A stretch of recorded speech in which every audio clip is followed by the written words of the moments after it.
আমাদের তরুণ প্রজন্মরা যারা দীর্ঘদিন ধরে ভোটার হয়েছে, তারা দীর্ঘ 17 বছর তারা ভোট দিতে পারেনি। আজকে আমার কাছে মনে হয়েছে যে আমাদের যারা তরুণ ভোটার, যাদেরকে নিয়ে আমরা আগামীর বাংলাদেশ গড়তে চাই, তাদের চিন্তা ভাবনাকে সর্বোচ্চ প্রাধান্য দিয়ে এবং আমাদের যারা বয়োবৃদ্ধ যারা রয়েছেন, অনেক বাবা মারা রয়েছেন, তারা অনেকেই ভোট প্রদান করে আবেগ আপ্লুত হয়ে গেছেন যে তারা অপেক্ষা ছিলেন একটি অবাধ, সুষ্ঠু, নিরপেক্ষ নির্বাচনে তাদের স্বাধীন মতামতটি তারা প্রকাশ করবেন। আমি যে কেন্দ্রে ভোট দিয়েছি, আমাদের আহসানিয়া মিশন, সেখানে অনেক মুরব্বিয়ান ভোটারদের সাথে কথা বলেছি যে তারা খুব উৎসাহ নিয়ে তারা ভোট প্রদান করছেন এবং আমরা আশাবাদী এখন পর্যন্ত খুব সুন্দরভাবে সুষ্ঠু পরিবেশের মাধ্যমে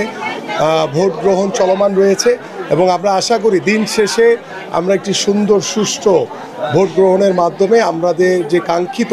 যে গণতন্ত্র, আমাদের যে মানুষের যে ভোটের অধিকার এবং আমরা সর্বোপরি এদেশের মানুষের যে অধিকার এবং দাবি আদায়ের জন্য যেই 17 বছর কষ্ট করেছি, আন্দোলন করেছি, সেই কষ্ট আমাদের সার্থক হবে বলে আমরা বিশ্বাস করি।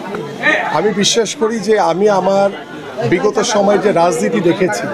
আমি চাই যে আমার দ্বারা যাতে আমার এই এলাকার রাজনীতির একটা গুণগত পরিবর্তন আনতে পারে, আমি যাতে এই সকল সাধারণ মানুষের একজন প্রতিনিধি হিসেবে কাজ করতে পারি। এটাই হচ্ছে আমার রাজনৈতিক জীবনের সার্থকতা হবে বলে আমি বিশ্বাস করি।